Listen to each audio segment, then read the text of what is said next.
Hello, thank you for coming back to my kitchen. You are very welcome as always.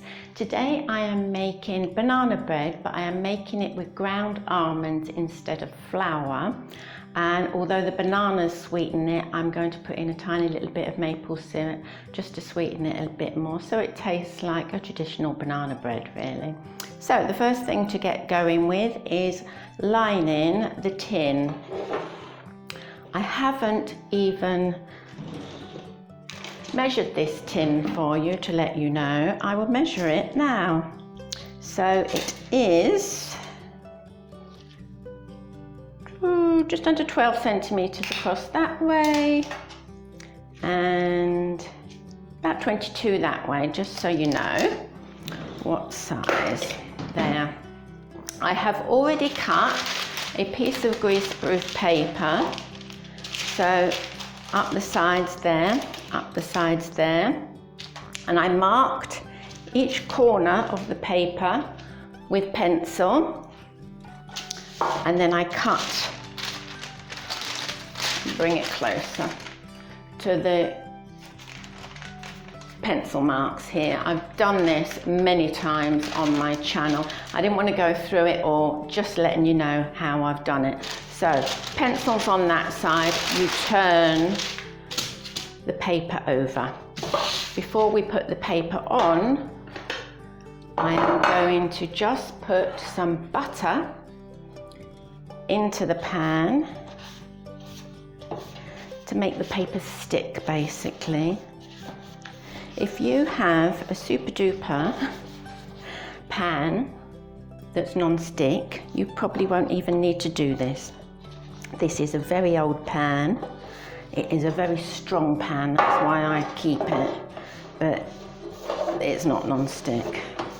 So I need to put the greaseproof paper in. Saying that, even if I had a non-stick pan, to be quite honest, I'd probably put greaseproof paper in, because you go to all the trouble of making something, and if you can't get it out of the pan, that's not a very nice feeling. So yeah, it's best to put the greaseproof paper in anyway. So we just remember the pencil marks go down, and we just push the paper into the corners.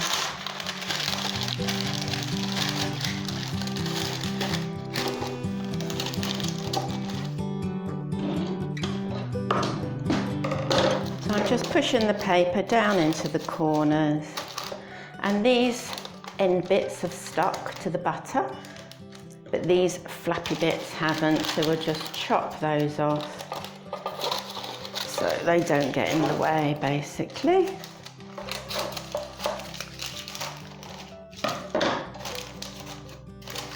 It's the corners you've got to concentrate on. When it's right down in the corners, you can just chop any axis off. Like that. There. Because this banana bread, I'm using oil for the banana bread, I use oil just to coat the greaseproof paper. Just a tiny bit in there.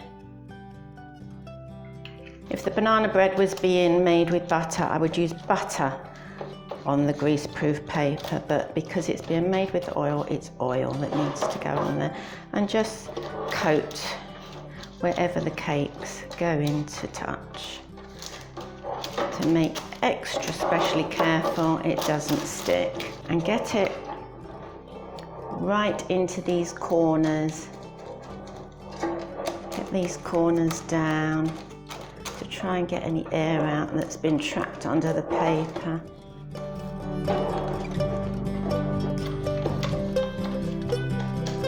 They're perfect. And our oven needs to be on 180 Celsius, 350 Fahrenheit, or gas mark 4. Yes, this is a lovely banana bread. It's taken me a long time to come up with this recipe. I've done many. I wanted to do an almond bread that used almond flour or ground almonds instead of flour. And I've made many, and many have been soggy in the middle. but I've put various recipes together and come up with this one, and it is not soggy in the middle, but that does mean it's in the oven for quite a long time, so we need to make a foil lid for the tin. That's all I'm going to do, so we don't have to fuss about, I'm making a noise, sorry, so we don't have to fuss about with the foil when we get it out the oven. We'll make it now, and it's easier to make now too. I think I've made one of these for another recipe. I'm not sure if it was the ordinary banana bread. I have done ordinary banana bread, the more traditional one, made with flour and butter on my channel. That was one of the first recipes I ever did. I can't remember what I made one of these for. Maybe it was that, maybe it was something else. So all you need to do is kind of fold the foil over so it makes a little lid. And we'll be using this when the banana bread is nearly done.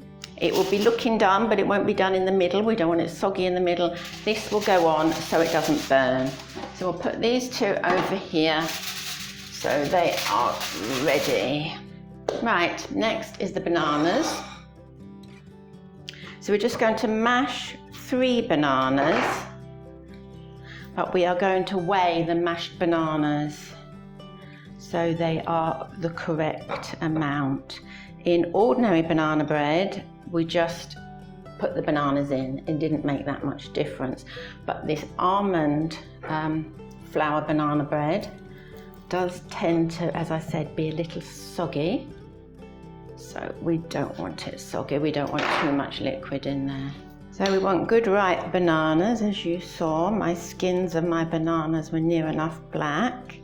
And it makes the bananas softer to mash. For a banana bread, any banana bread, whether it's the more traditional one or whether it's with almond flour, you need a soft banana, a soft sweet banana. So the ones that have gone black on the outsides we need. And as you can see, it's very, very easy to then just mash them all up. We want to do a bit of mixing and mashing so it's well mashed and a little bit more liquid than it was to start with, and we've got no big lumps of bananas in. I will not be using the mixer on this today, so our mashing needs to be done quite thoroughly now.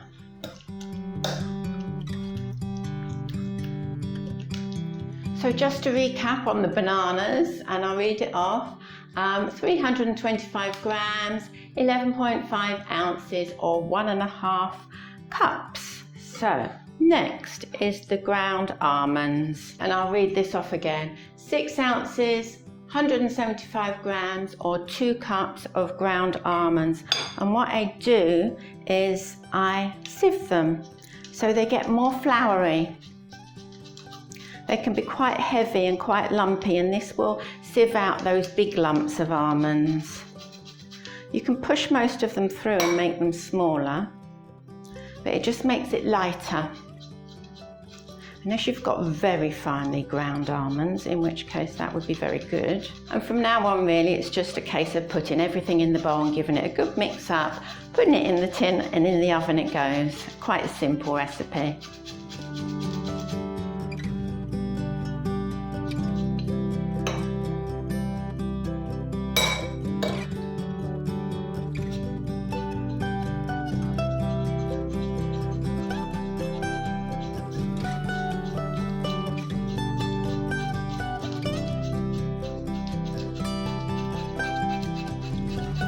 Just take a little time to do this, these ground almonds, but it is worth it. It makes it more like a flour, a traditional flour that you would use. Some of these bits you'll get through, some of them won't. Those bits that are left, probably a little bit too big to go in anyway, so we'll just tip those away. So next to go in the mixture is 3 eggs, and I do beat these just to get them started, and then they'll just go straight in. Next to go in is 1/4 cup of maple syrup, or just a smidgen over 50 millilitres. And here I have 2 teaspoons of baking powder and 1 teaspoon of cinnamon.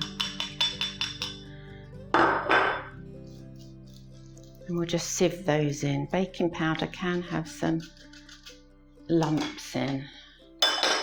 The last thing to go in is 1 tablespoon of olive oil. There. And the last thing to go in is a pinch of salt. At this stage, I am going to change my spoon and give it a good mix up. And now we get that lovely warm smell of cinnamon.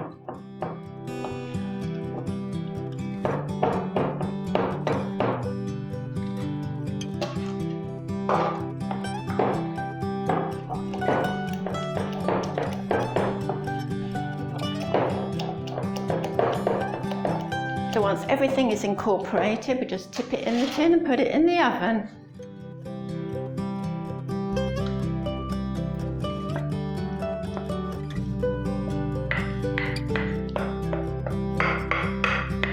And that will go into the oven for about 55 minutes, but once it's looking done, we need to put that foil on. I will be back. So we're back with about 20 minutes left to go, and I'm going to put the foil on. It is looking done on the top.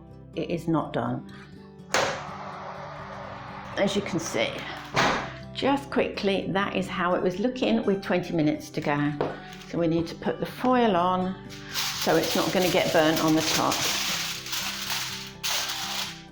I'm also going to turn it around. As I could see, one side was done more than the other. That was just my oven. Your oven will do what your oven does. And I will put it back in. And that is going to carry on now. It has exactly 19 minutes left to take it to the 55 minutes. It's nearly done, just about 30 seconds to go. The smell is beautiful. It's lovely. There, we're done. That's the 55 minutes. Actually, I will not turn it off. I will turn it back on again. 1500, 1600 there, just in case. I'm going to check inside to make sure it's done. Should be done. I'm going to take this foil off and we're going to put a knife in the middle. There is I'll show you. There is a natural split in it. I hope you can see that on camera. There's a natural split. We're going to put the knife in there, and if it comes out clean, it is done. If it doesn't come out clean, oh, that's lovely, it's done. And so if it doesn't come out clean on yours, put the foil back on the top and put it back in the oven for another 5 minutes. It will be done in that 5 minutes, okay? So this is going to be left now in the tin. I can turn my oven off. This is going to be left now in the tin until it is totally cool. We're not going to touch it, just leave it there to cool down. And I will come back and we will cut it up, put some butter on it. I like butter on mine, a cup of tea, and have the taste test. So I do apologise, but I don't think I'm going to be able to do the taste test today. It's 4:30 already. And this banana bread is not quite cool yet. I will show you what it's looking like. It's nearly cool, but I don't want to cut it up until it's really cool. So that will have to be done later on this evening. I'm hoping this is coming out for you. Because it's nearly dark outside and I don't know how to change this camera. So hopefully I will be able to cut this up for you later on this evening. Unfortunately, there's nothing I can do about these dark evenings. So usual thumbs up. And I will leave all the ingredients in the description, and I hope to see you next time, but stay tuned. I will be cutting it up.